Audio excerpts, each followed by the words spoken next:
ہم اس کو سمپل جو ہے نا بریک ڈاؤن کریں تو ایک چیز تو ہمیں ماننی چاہیے کہ انڈیا جو ہے وہ ٹیررزم کا وکٹم رہا ہے. اس میں تو کوئی اس سے انکار نہیں کر سکتا. پاکستان بھی ظاہر ہے ڈیفینیٹلی اتنے بڑے پیمانے پہ لوگ مارے گئے. یہ سارے جو 27 اکتوبر کو انڈیا کے ڈیفنس منسٹر راجناتھ سنگھ نے انڈیا کے زیر انتظام کشمیر میں ایک عوامی تقریب کے دوران اپنے دو ٹوک بیان میں کہا تھا کہ ابھی تو ہم نے شمال کی جانب چلنا شروع کر دیا ہے اور ہماری یاترا تب پوری ہوگی جب ہم اپنے باقی بچے حصے گلگت اور بلتستان تک. پاکستان میں جو ٹیررزم ہوا ہے وہ سمجھ میں آنے والی بات تھی، چونکہ پاکستان ایک ایسی جنگ میں کود پڑا تھا افغانستان کے خلاف یا حمایت میں یا اس کے لے کے، کہ جس کی وجہ سے اس پورے ریجن میں جو ہے وہ ٹیررزم مکس اپ ہو گیا کہ کون کس کے ساتھ ہے کون کس کے خلاف ہے.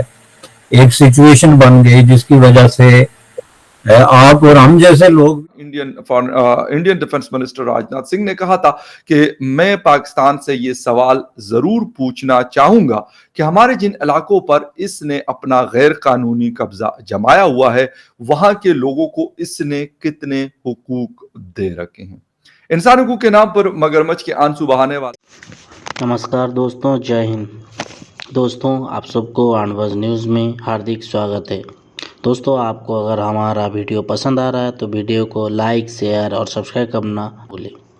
دوستوں، آج ہم اس ویڈیو میں بات کریں گے کہ انڈیا میں کوئی بھی آتنکوادی حملہ ہو رہا ہے تو اس میں پاکستان کا ضرور ہاتھ رہتا ہے، لیکن کبھی بھی وہ سامنے سے اس کو قبول نہیں کیا ہے کہ اس کا ہاتھ ہے. لیکن آج اس کے میڈیا میں یہ مان رہے ہیں کہ ہم نے ہی وہ سب حملے کروائے ہیں، اور اس کو ہماری جانکاری بھی ہم کو تھی. کوئی بھی حملہ انڈیا میں ہو رہا ہے اس کا کہیں نہ کہیں ہاتھ پاکستان میں رہتا ہے، یہ سب کو معلوم ہے، لیکن سامنے سے کوئی بھی نہیں بول رہا تھا. لیکن اب یہ قبول کرنا شروع کر دیے ہیں کہ دنیا میں کچھ بھی کسی کے آتنکوادی حملہ ہو رہا ہے تو پاکستان کا ہاتھ ضرور رہتا ہے.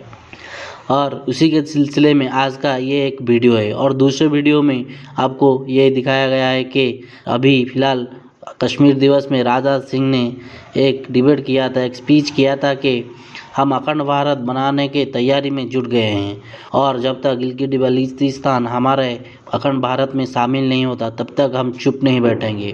اور یہ دھمکی بھی پاکستان کو دے دیا ہے. یہ دھمکی کے ساتھ ساتھ اور ایک سوال بھی پاکستان کو بولا ہے کہ جب سے تم سوتنتر ہوئے ہو تب سے گلگت بلتستان تمہارے حصے میں ہے، لیکن ان کے لوگوں کے لیے تم نے اب تک کیا کیا ہے؟ نہ ادھر اچھے سڑک ہیں، نہ اچھے مکان ہیں، نہ اچھے اسکول ہیں.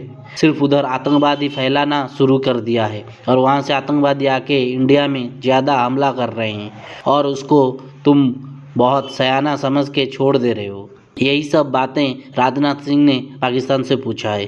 تو چلیے دوستوں، آگے اس ویڈیو میں دیکھتے ہیں پاکستان میڈیا کا. ہم اس کو سمپل جو ہے نا بریک ڈاؤن کریں تو ایک چیز تو ہمیں ماننی چاہیے کہ انڈیا جو ہے وہ ٹیررزم کا وکٹم رہا ہے.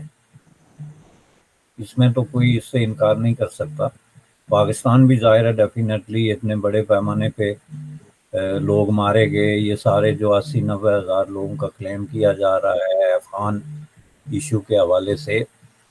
لیکن اس میں دو چیزیں جو ہیں وہ بڑی، ایک آپ ان کو ایزیلی جو ہے وہ ڈیفرینشیٹ کر سکتے ہیں. پاکستان میں جو ٹیررزم ہوا ہے وہ سمجھ میں آنے والی بات تھی، چونکہ پاکستان ایک ایسی جنگ میں کود پڑا تھا افغانستان کے خلاف یا حمایت میں یا اس کے لے کے، کہ جس کی وجہ سے اس پورے ریجن میں جو ہے وہ ٹیررزم مکس اپ ہو گیا کہ کون کس کے ساتھ ہے کون کس کے خلاف ہے.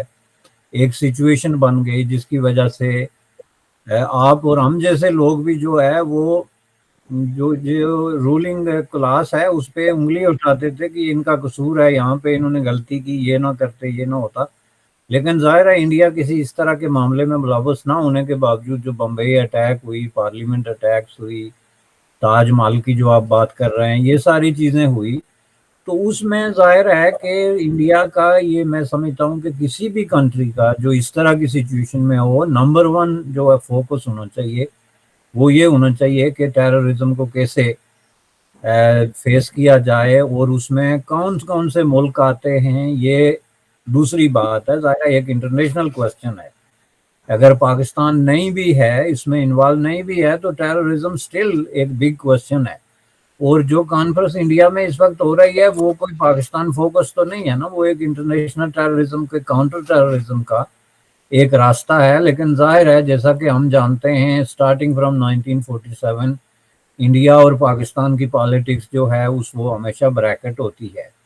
اور اسپیسیفکلی جب کوشچن آتا ہے ٹیررزم پہ, کراس بارڈر جو انفلٹریشن پہ, اس طرح کی چیزوں پہ, اور نیٹ شیل میں جا کے تو مسئلہ کشمیر آتا ہے جس کو انہوں نے کوٹ کیا ہے کہ کشمیر کے اندر FATF کے دوران جو ہے وہ خاموشی رہی ہے.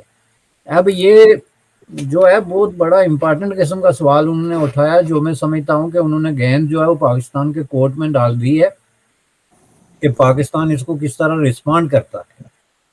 پرابلم یہ ہے کہ پاکستان میں ایک جو ہے وہ لوگ ایک طرح کی حالت جنگ میں ہیں آپس میں, جس میں پالیسی میکر سے لے کے تو اسٹیبلشمنٹ تک اور کوئی بیان دینے والی قوت سے لے کے تو اپوزیشن تک سارے کے سارے جو ہے وہ at war with each other ہیں. تو ان کو پتہ ہی نہیں کہ کوئی کانفرنس ہو رہی ہے. ممکن ہے یہ آپ کی طرف سے اطلاع ان تک پہنچے.